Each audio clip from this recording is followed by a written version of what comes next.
Good morning. Welcome to the First Unitarian Church of Salt Lake City, to our weekend service of worship. If you are new or joining us for the first time, you are especially welcome, and I want you to know that you are our honored guests. Thank you for making time to be with us today. I invite you, if you're present with us in the building, to stop by the welcome table after service, meet us in Elliott Hall, let us introduce ourselves. If you're joining us online, you are welcome as well. I invite you to check out our website or our social media channels to learn more about our congregation and how you can be involved. We have a few announcements as we begin. First, I want you to be here next Sunday. I want you to be here every Sunday. But next Sunday is very important for our congregation because starting at 12:30 is our annual meeting. This is an all-church meeting where the members vote on the annual budget, as well as our slate of new board members. And this year, you will have the extraordinary opportunity to vote on the slate of candidates for the search committee who will find the next senior minister for this congregation. So please make sure to be here at 12:30 next Sunday for this very important meeting. Now, in order to save money and trees, we will not be printing out copies of the annual report, but it's really interesting. So I want you to read it. It's a great read. You will be able to access it on our website before the meeting. If you do need a printed copy, we will make one just for you. Just email Stephanie in the office, and she can get one and put your name on it. Otherwise, save a tree and look at it on our website. Now today, right after service, get a cup of coffee, drink it, take care of your cup, and come back in here, right in here, and we'll have a budget Q&A where you can ask our finance team and board members any questions that you have about the budget for next year. Now, if you're here with us in person, I want you to look right in front of you and check out this shiny new pew card. On one side, there are QR codes to the order of service for the Sunday worship. You can scan that with your phone. If you don't know how to do that, come see me and I'll show you how to do it. It's pretty easy when you know how, right? And there's a code to give to our virtual offering plate through Breeze, which I'm sure everyone now has signed up for your Breeze account and you're ready to go. You can click that and give to the plate. On the other side is the words to our Doxology, which we sing at halftime every Sunday. So if you're pretty new to our community and you're wondering what the heck all these people are singing every week, well, now you know. It's right there. Hey, while you're looking at the cards, these are also really cool cards, and this one you can take home if you want to. It's a bookmark that has on one side our 8 principles, and on the other side, the 6 sources of Unitarian Universalism. Did you know we have sources as well as principles? No, I bet you didn't. But we do, and there they are. You can take that, give it to a friend. We will put more out, and this is thanks to Jan Crane on the hospitality team. Isn't she great? Now listen, these are really nice, right? We have our administrator, Stephanie Park, to thank for it. Will y'all do me a favor? Stop by her office today or shoot her an email this week and just say thank you for all that she does for our community. It's a lot. She keeps us in line, and most of it is behind the scenes, so we really want to make sure that she knows how much she means to us. You know, the best way that you could say thank you to Stephanie is to put your hand up when she needs volunteers. And we have lots of volunteer opportunities right now. Stephanie needs someone to help take photos for the church bulletin next Sunday, both services. We need a few more people to help us staff the booth at the Pride Festival in a few weeks. We need some grill cooks and setup folks for the annual picnic. It's a chance for you to show off your amazing barbecue skills. I know somebody here has them.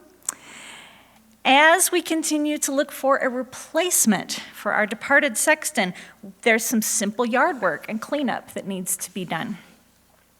And we need volunteers to help with the end of the year carnival over in religious education.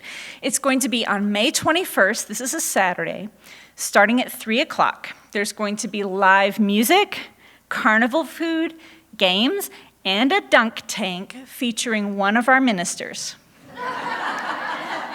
who is not me.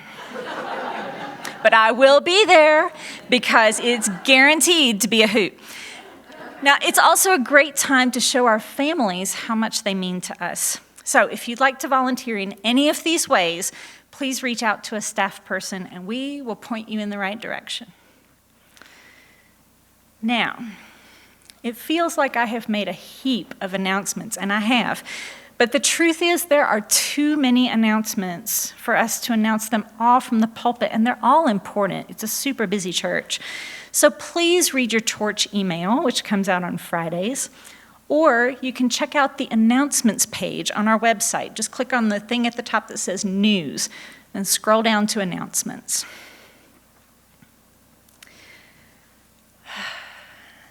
Now, we begin our worship service in earnest. We gather ourselves. We gather each other. We gather this moment into the space we create with our breath. We acknowledge the risks we take to be part of this community. We are putting ourselves on the line here. Our hearts, our beliefs, our values, our fears. We take a moment to think of the risks others take to come to this place, to keep coming to this place. And then we take that leap together. 1 hour to be vulnerable, to challenge ourselves and the status quo, to gather our courage for another week of living in this world. The flame we light together illuminates our way.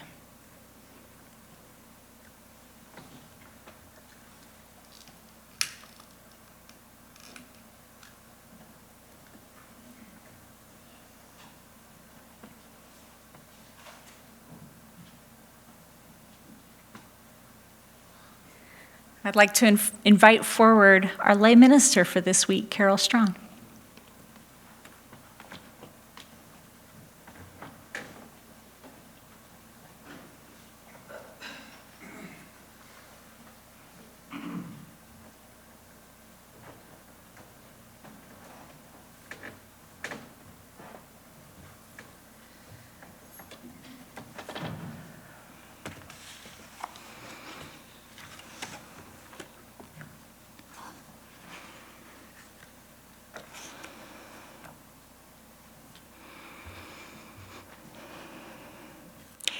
In the summer of 1995 in St. Louis, I had just one last prerequisite to take before starting to train for cytotechnology, an occupation I hoped would finally secure me a solid niche in the cash economy.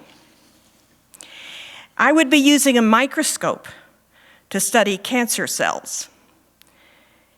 I just needed one elective biology course of some kind. So I landed on Ornithology 101, offered by the local Jesuit university, not for 6 weeks in a stuffy classroom, but for 3 weeks of total immersion in a 225-acre nature preserve, replete with fens, glades, caves, springs, ponds, in the Mark Twain National Forest. And yes, a river ran through it. Our small class heard our lectures around a sheltered picnic table, while an Eastern Phoebe, who had already built her mud nest in the canopy eaves, flew back and forth feeding her babies.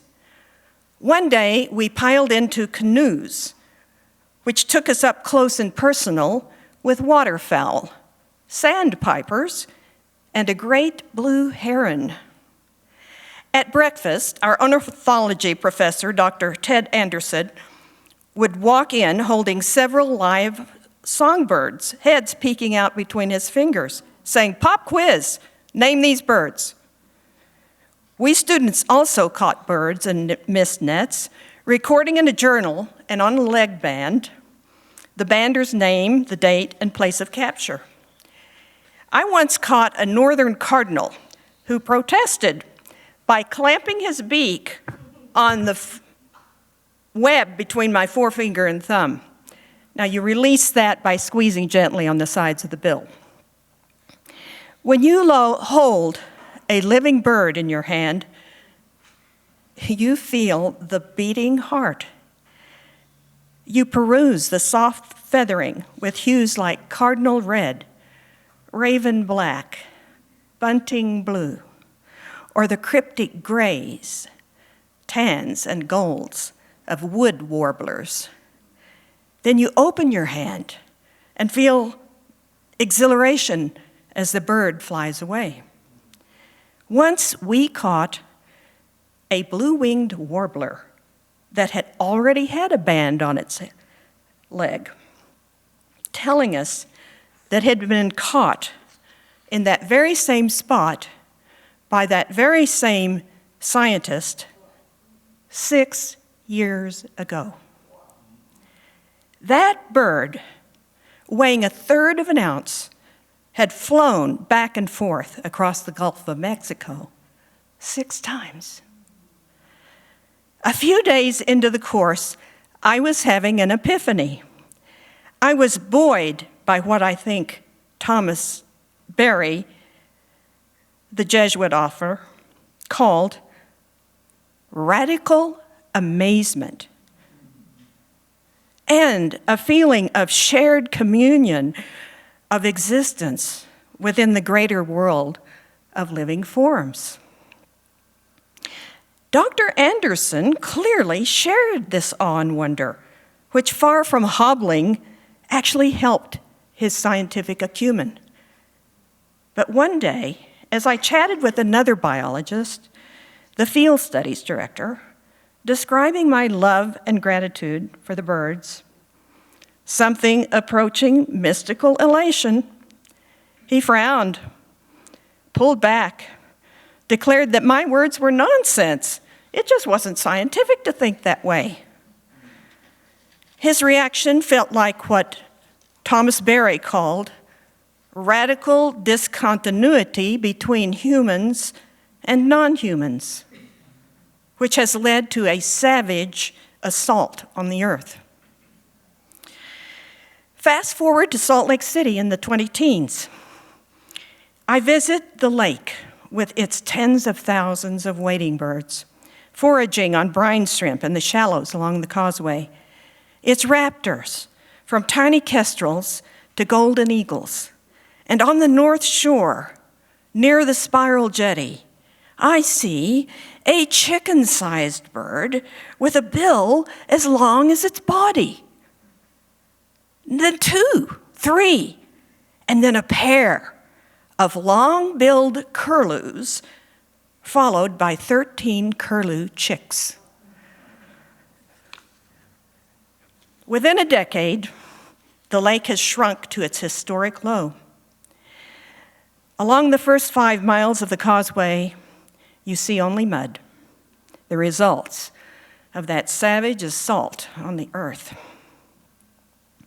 As I listen to meetings of the Inland Port Authority, or even the Utah Legislature's Natural Resource Committee, I feel the disconnect, not only from non-human forms, but also from other humans who are not in a particular crony circle.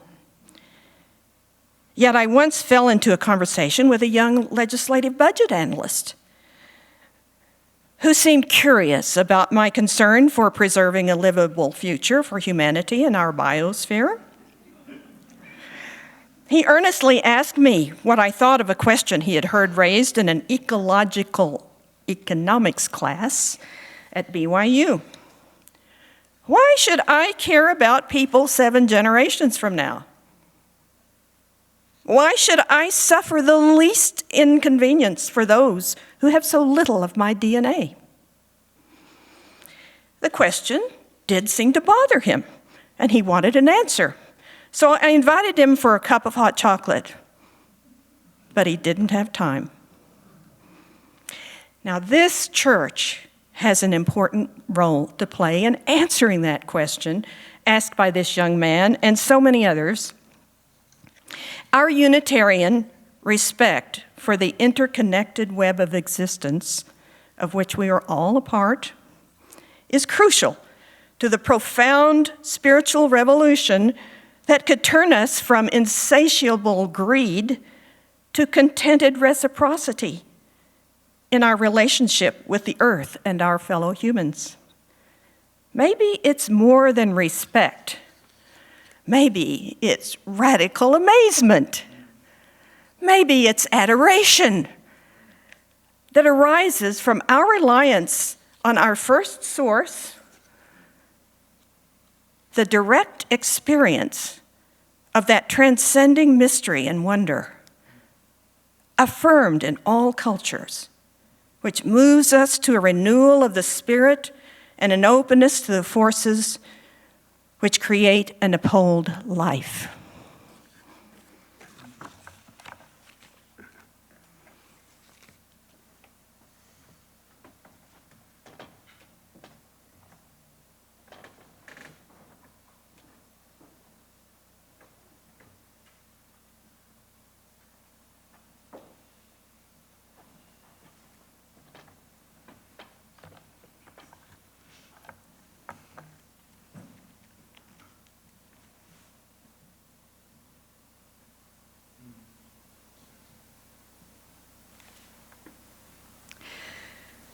Will you join me in a spirit of prayer, reflection, or meditation?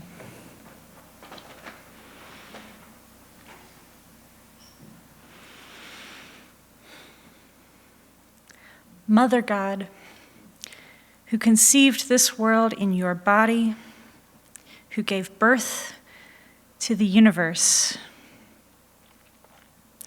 bless all those whose bodies are under threat from forces that seek to control and punish and destroy.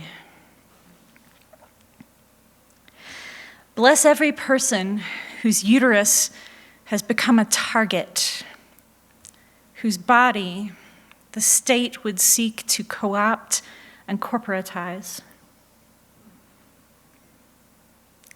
Bless every woman who's lost a pregnancy.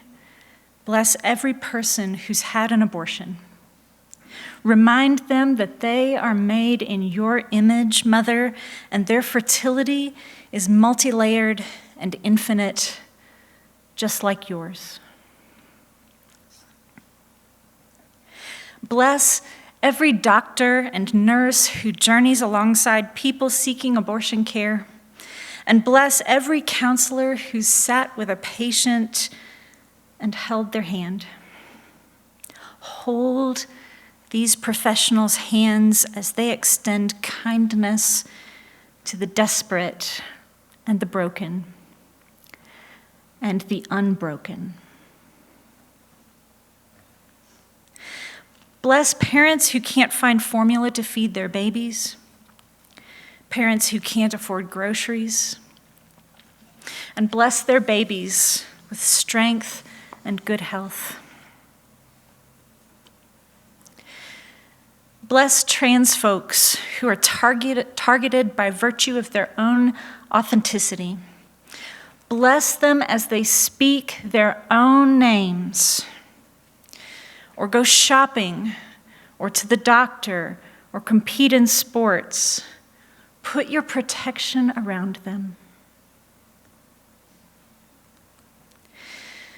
Bless our siblings of color who are at risk from the violence of white supremacy, who are at risk in their cars, at their jobs, and even at the grocery store on a warm spring afternoon. Protect their precious lives and comfort their grieving hearts that never get a break. Bless all those who are treated like property by the state. Children in foster care, undocumented immigrants, soldiers whose parents wait at home for a good word, people in jail or in prison, especially those living on death row in pro-life states.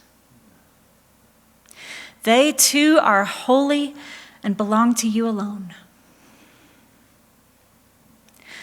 Mother, we affirm before you that freedom is our birthright and we are not property. We belong to each other and we belong to you. Remind us of who we are, who we really are, who our neighbors really are, and strengthen us to show up to protect each other through these times. Amen.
You know, I often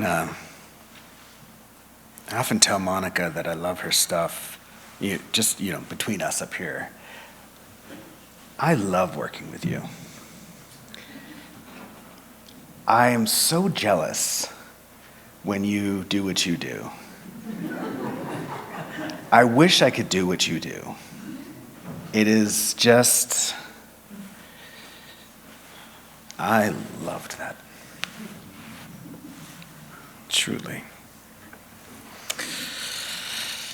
Instead, you get this monkey. Sorry. That was awesome. So we're going to do the offertory. But before we do that, the offertory is a ritual. It's not actually where most of the money comes in. Most of the money comes in because Becky calls you and says, hey, What's your pledge? Turn it in. Like, that's really how most of the money, you guys pledge and we do it, right? But we go through what's a ritual. It's a ritual we do every week where a plate goes around. And you might think that it's not that it's insignificant. It's like 13 grand or 15 grand or something like that. That's not insignificant, right? That's important. But it's not really how much. This place, it actually costs about 800 grand. So, right, it's different. Different amount, 15, 800. Big difference, right? So why do we do the plate? It's a rehearsal for thinking about what it means to give. It is a public expression of giving, right? So when Jan and David are doing this, right, that is a gift to you to take in freely. But that only happens because you have gone through the act of giving so that this place could appear, right? This place did not come out of the sky where like a god came in and was like, and there's a building and then there's people, right? It didn't happen that way. You guys came together and you say, I like you most of the time. And I want to hang out with you most of the time. And I am ready to give some of my resources because together we make something. Together we make something valuable. So when the plate goes around, put something in or scan the code, whatever. But maybe put a little moment of intention into it. Think about what it is. Like, why do you do this? Just take a moment and have a gratitude moment as it comes by. It's rehearsal for this community that we're building. So, the offertory will now be received. Thank you. And you get to listen to another gift.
She ducked out after I gave her the thanks.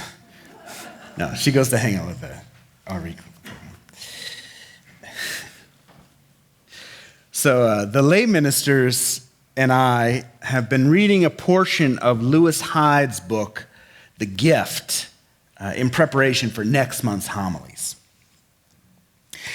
But there's a story that I want to share from the reading because it offers us real insight into the spiritual process of communing, of wanting as a people.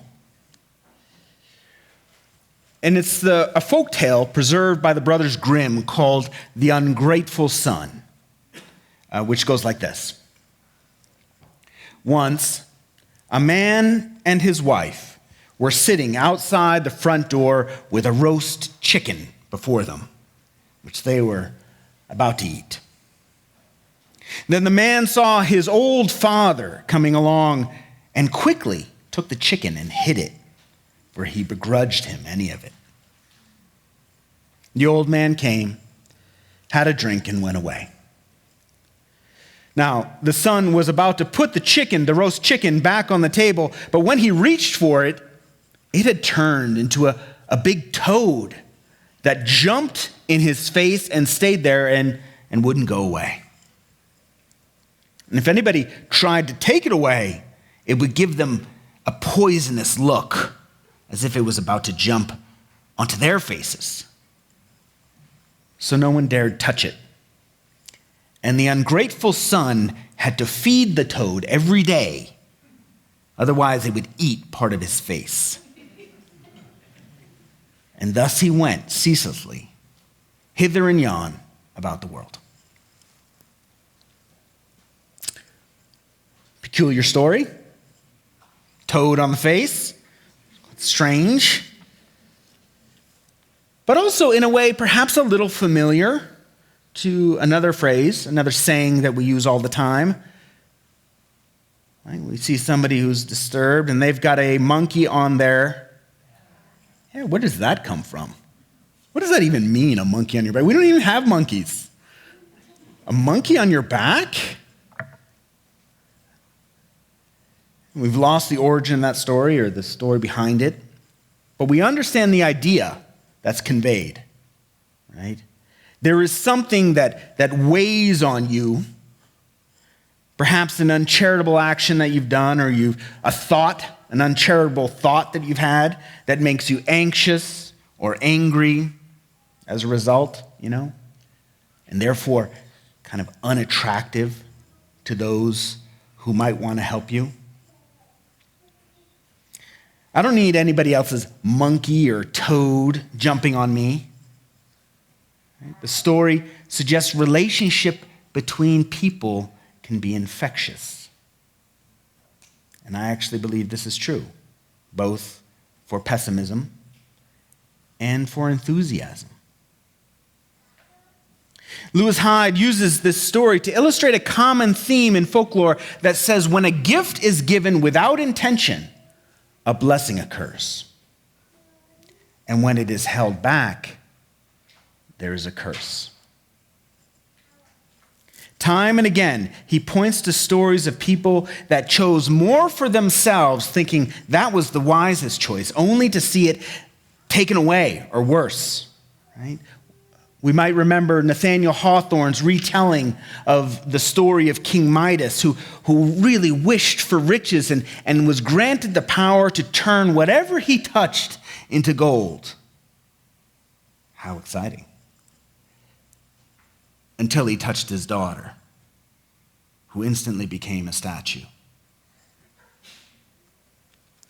Right before his eyes, right? And he weeps as he realizes not only that he killed his daughter, but that he has isolated himself, that he has sealed himself away from the world because he chased after gold. When we think over of the story of the man and the father and the chicken and the toad, we might be tempted to analyze the relationship. Might have had a little backstory in to explain that. He was a selfish father. That's why he hid it. There was a famine. But the story's not literal. It's not meant to be anything other than expressing the idea that you grow ugly. You grow an ugly animal on your face when you don't share with those who are closest to you. And until you mend your ways, you have to feed the animal forever. For Hyde, the gift of artistry, of relationship, of material, of anything must be kept in motion. The gift that Jan gave us, it must be for it to be rewarding, it has to be given. Right? It's different if we paid her. It's just different.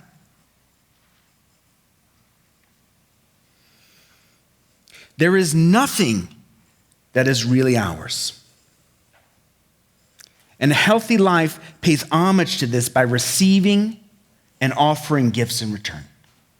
When collecting or hoarding becomes part of our lives, the gift dies and our life becomes hardened. There are echoes of Buddhism, I hear, in this theory.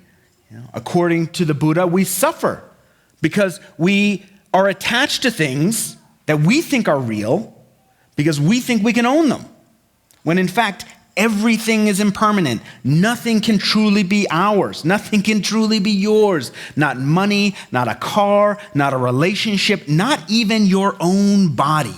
You cannot hold on to it. You are going to die. We all share that. Everything is impermanent.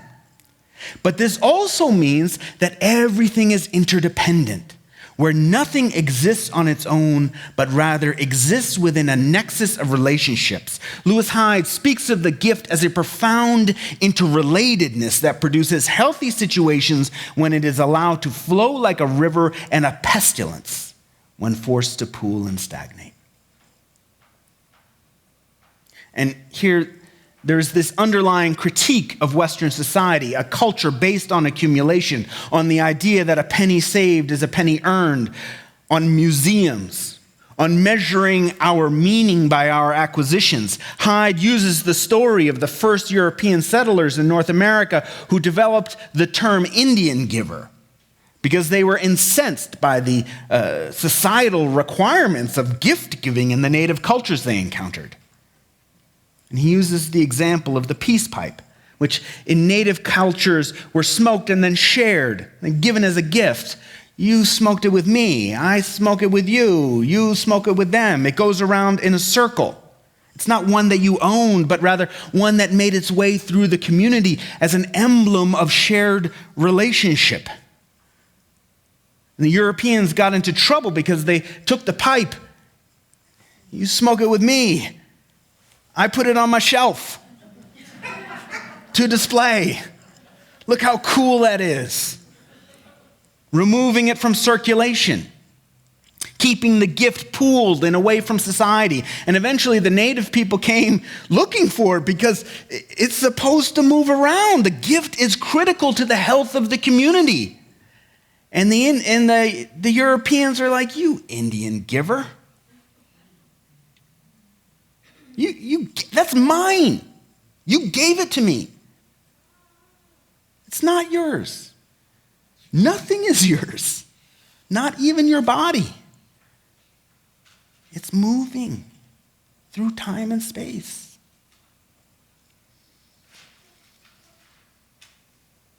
An object has certain qualities when it is moving and certain qualities when it is not. But the gift is always there waiting to be tapped, waiting to be channeled. Right? Lewis Hyde is careful in saying that the object is not the gift, but rather the movement is the gift that is waiting to be released.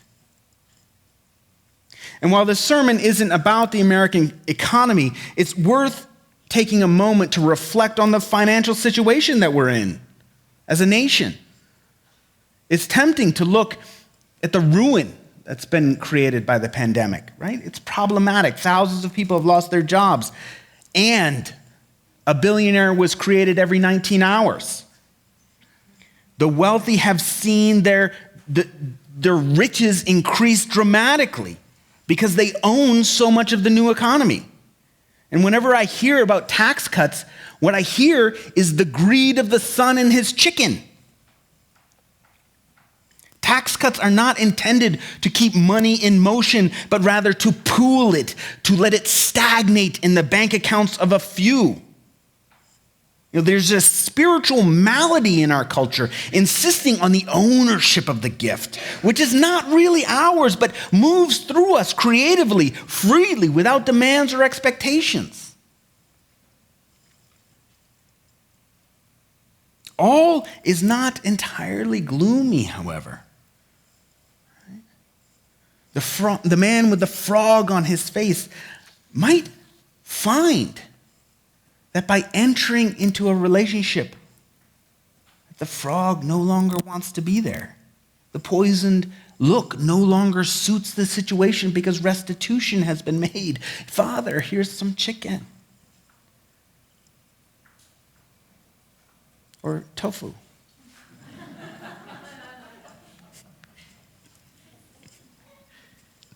This is a spiritual path. The path to the cessation of suffering is not walked by the light of reason alone. Right? Reason is a very individualistic concept. My reason, right? My reasoned approach may not be the same as your reasoned approach. Right? Kathy claims to be very reasonable.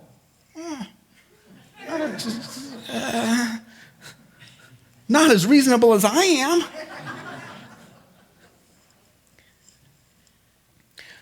We are facing a call for spiritual awakening. The world is sick. We are facing a call for spiritual awakening, a spiritual movement. And as members of this faith, it is up to us to ask if we're ready. Are you ready? Because perhaps we're not. Perhaps we're not ready. That's a real question. Over the course of my ministry, I've come to believe that Unitarian Universalism is something that occurs only when we're in community. And this idea sometimes upsets people, right? We don't have a book that binds us or a particular eschatology explaining how the future of humanity will work out. We come together to find meaning. There's an intangible electricity that occurs when we gather. It does not occur when we're alone. And this is a potentially upsetting idea that accompanies this assertion, right? That we can't be Unitarian Universalists if we're not engaged in community, right? Out there, just hanging out. Like, I'm a Unitarian Universalist out there without community? What makes you any different than any other progressive? We can be open-minded, we can be advocates for justice, we can be lovers of humanity, but unless there's an intentional effort made to be part of a community, you're not a Unitarian Universalist. I am sorry. Now, there are those who disagree with me. Nothing new. And some of them are, parents who have raised their kids in our congregation, but they no longer attend, and they still want to believe that their children are Unitarian Universalists. But in my experience, in talking to people who are like me, right, who were brought up in the church, we are actually more likely to frame it as, well, I was raised Unitarian Universalist. I was raised, not I am. Only 9% of the children raised in the faith stay. I think this is because we've not quite figured out how to keep the gift moving. The gift that you found. It's a different thing for us as people raised in the faith. As UUs, we tend to distrust external authority. Yeah, let it out. I agree. We don't believe something is true simply because a church or a book or, one of the monkeys in the pulpit says so. We don't accept claims simply because it's part of our tradition. And I've found sort of commonality with the Buddha in this, right? The Buddha was like, don't believe me because I said it. Believe it because you found out for yourself. Like, I don't care whether you think awakening is real because I said it. Go find out whether you can awaken or not. Don't believe it because I said it. Go find out.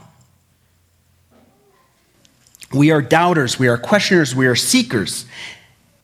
And some of this, I think, is inherent, right? There are different types of people in the world, right? Those who love answers, who love certainty, and some who really love the search. But it is easy to fall into the trap of saying that we are seeking when in fact we've stopped. Right? I left the LDS church. I came here and that's it. That's all I have to do. No. There's still more to do. Unitarian Universalist theologian Sharon Welch calls us to embrace an ethic of risk. And what she means by this is spiritual risk. And I think our historic?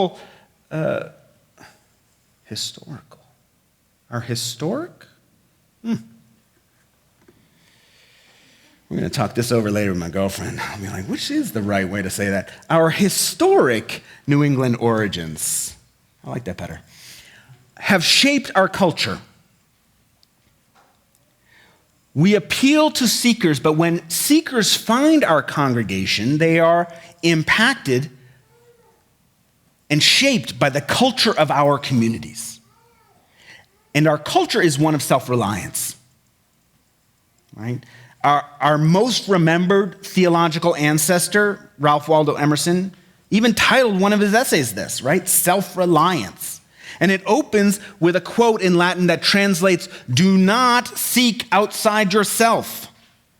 There's wisdom to this. The Buddha's, there's wisdom there, right? If you rely solely on external sources of authority for truth, you are bound to live their lives, not your own. I do believe that we must listen to the gift as it's coming through us. But reliance on the self, on individualism, is also a pitfall. We complain about those people that drive Hummers or, whatever, about not caring about the interconnected world. But is the decision to buy a Hummer, to drive that around, is that not just a shadow of the exact theological justification for our faith that makes such a purpose possible, right? What's mine is mine, and what's yours is yours. Theologian Paul Razor points out that we constantly say, as Unitarian Universalists, that we want stronger communities, but seem afraid to let go of the individual orientation that stands in the way. A shared belief in autonomous individualism, he says, is a poor foundation on which to build a deeper sense of community. Razor cites a survey of more than 10,000 Unitarian Universalists who, when asked, what role has your congregation played most importantly in your life, the largest response by far was that it supports my views and upholds my values. My views, my values. Exposed is the subliminal belief that we come to be affirmed rather than to grow and change. I am already perfect. True story. I am here to be affirmed by you. Not that I need to grow and change. I'm already who I want to be, and I want this place to reflect that. It's upsetting, I agree. We seem to pool together like the evangelicals of old, not the new ones who like you can't get rid of. They're everywhere. But the old ones, right? Who removed themselves from society because they found it so distasteful. We are actively engaged in the world, but in a secular way. Rarely do we go out into the greater world and say that I am here because my faith told me to be here. You belong to me and I belong to you. And this legislation is crap because we belong to each other. My faith told me that.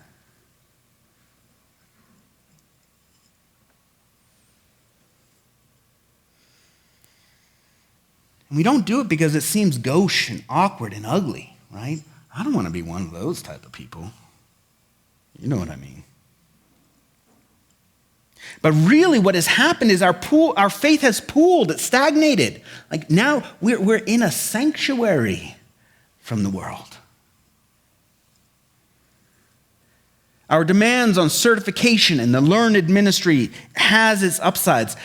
But I'm beginning to believe that our children don't stay because we don't make space for the dissonance that occurs between our rational minds and our emotional states. We raise children who are spiritually hungry, but they don't actually have any place to go when they grow up. The RE rooms are often much more radical than the sanctuary.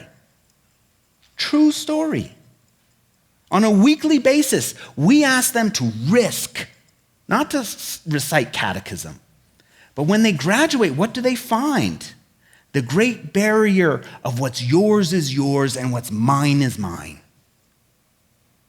And I'll give you an example because I feel like that's fair. Abstract assertions are unfair. This week, a board member called me and told me there were people who are withholding their pledge because they don't like the new children's pew.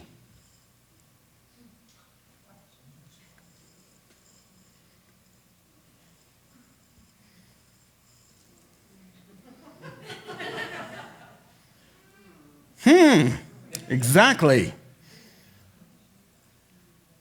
To say I was disappointed when I heard this is not strong enough. Because disappointed is like, you did a bad thing. I'm not disappointed. I was heartbroken. Like, that's heartbreaking. It's not as quiet as it used to be in here. I know. It's not Symphony Hall. We're not supposed to be Symphony Hall. It's not a performance. We are trying to figure out what it's like to be human together. Right? When a parent comes and their child is making noise, they think all of you hate them. Don't think otherwise. All you parents know it because you've all been in the situation before, somewhere else. And you're like, ugh, right? And the truth is, some of you are like, God damn it, I wish they'd be quiet. That minister, his sermons are so good. I love his sermons. So smart. I want to hear every word he says. Here's the thing. What I say does not matter. It really doesn't matter. Here's the thing that you could do that will change your life today. Today. When you hear a child making noise and you get that, it sort of starts bubbling up and you're like, God damn, I wish they'd be quiet so I can hear the minister. You can do one thing. You can turn to them and say, I love that you're here. Welcome. And you cast a tender gaze on them and you say, you make this place great. Something in you will free up and you won't give a damn about what the minister is saying because it's not that important. That's a spiritual practice of release and surrender and generosity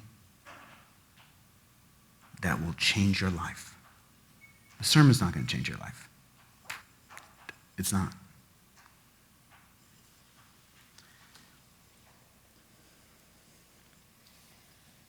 In a time when the world is falling apart, right? when billionaires are stealing everything and hiding it under a mountain like Smaug the dragon. We need to be about a radical welcome of community. When I was hired, people ecstatically told me that you'd passed the 8th principle, which is a radical invitation to welcoming people who are different than you. But some of you can't even accept a white woman and her baby here. Straight white woman and her baby. That's not that different from you.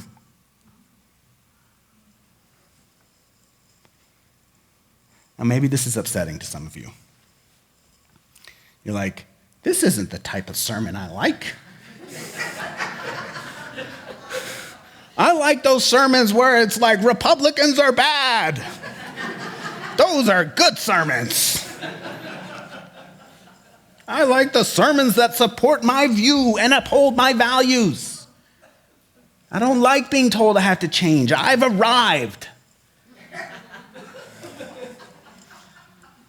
No one has arrived. No one. The Buddha never arrived. Arrived? That's what happens when I leave my script. I don't know what the English language is like. Here, the Buddha never arrived. If you can't accept a white woman, a straight white woman, and her baby in this space, which is about as close to you as you could possibly be, without still being a little different, you're not ready for the 8th principle. You're not ready for it. I don't care if you've passed it. You're not ready for it. If you don't know what the 8th principle is, it's on the little card. Check it out. I got another email this week, a wild email. Some of you did too, because it was an email blast to a bunch of members that was talking about how upset this person was from the spiritual dogma that was coming from the pulpit this year. Dogma. And that this person was also withholding their pledge. If you cannot accept that there is a range of spiritual voices in the pew sitting next to you, if you cannot see that that is actually a strength, that there is a Christian sitting next to you, that there is a pagan sitting next to you, that there is a Buddhist, that there's an atheist, God, the atheists are the worst. But if you cannot accept that they're sitting next to you and that there is something to learn from that, you're not ready for the 8th principle. You're not ready. Yeah! Exactly. What will make you strong and insightful and welcoming is being able to be comfortable in the pews with the Christians and the Buddhists and the pagans and even the atheists. Yeah. Because I'll tell you, sometimes that Christian stuff is good. It's insightful. You don't have to be a Christian to be like, grace is, that could be helpful. You don't have to become a pagan to go out and stick your fingers in the earth and be like, I came from this and I want to honor it. You don't have to be allow the teaching to happen and spill over. Allow it to gift you.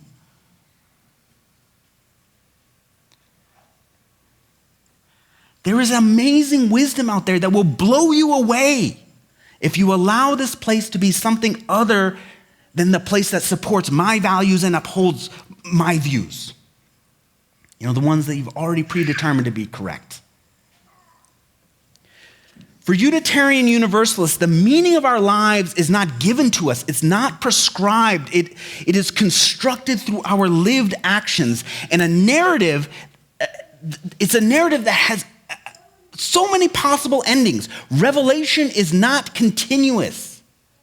Right? God is speaking. The divine is speaking. Creation is speaking. The earth is speaking all the time.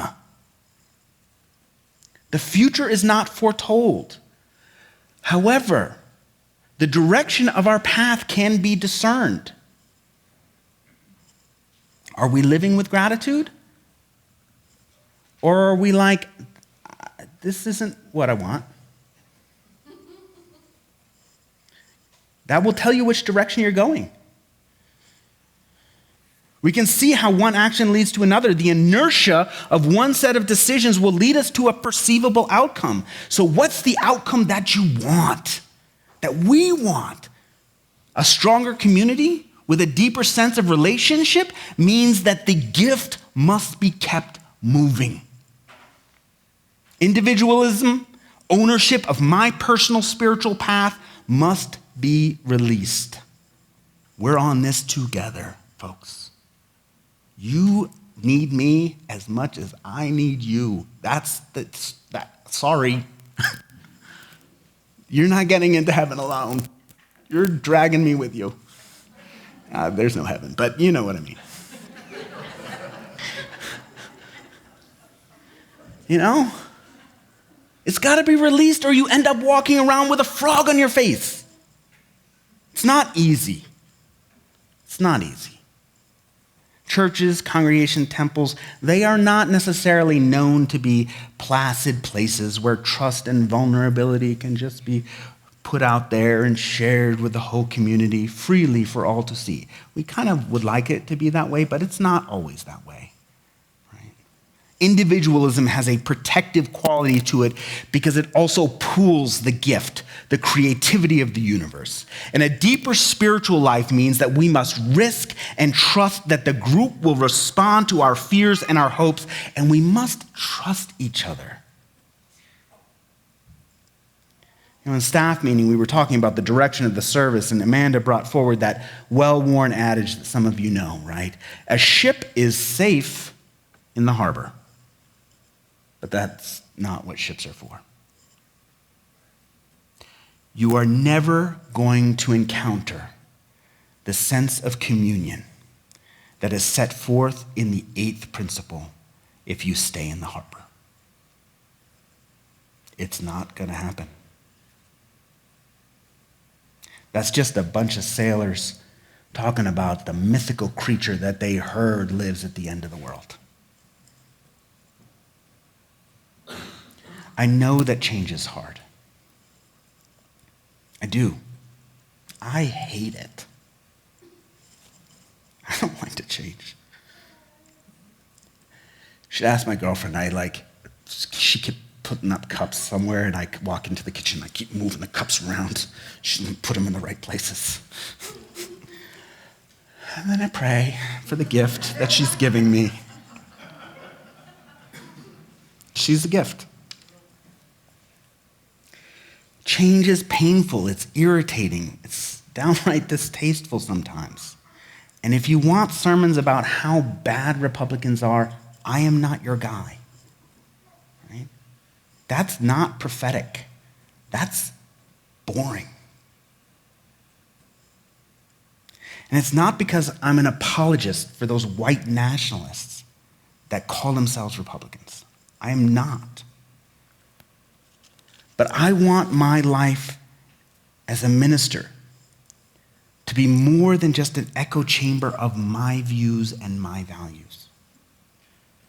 I want to see what it's like to radically welcome what is different. I want to sail out into the ocean and see what kind of community we can belong to. One where we find value not in hoarding for ourselves, but in giving to others. Generosity is not easy. True generosity means giving up something of value, not trinkets that are easily discarded. If this church is to be about what it already is, then you're not ready for the 8th principle. And it's okay to say that, right? It's okay. It's okay to come up and be like, this is really hard for me. I don't like change. I really want the community to be the way it was for the last however many years. Honestly, I respect that. But the more beautiful world that our hearts know is possible, the one that we dream about, the one that is on the horizon, is only possible if we risk. If we become willing to embrace the world beyond my views and my values. I know it's hard. Truly, I do. But if you are willing, I am also willing. And together we will move towards that world that does not have to reflect us exactly, because we find joy in moving the gift and sharing what this community might mean with the world. Amen.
So beautiful. Source of life, God, my darling, inspire us to walk out into this world and see beyond the definitions of worth and dignity that we make, and embrace a radical amazement of worth and dignity in every being. Awaken us to that space beyond name and form and country and fence, even beyond birth and death, where we are just enmeshed in presence. And fill us with grace so we might lay down the desire for it to be the way that I want it, and embrace the radical ethic of welcome, and cast our eyes tenderly on every being who needs it. Amen.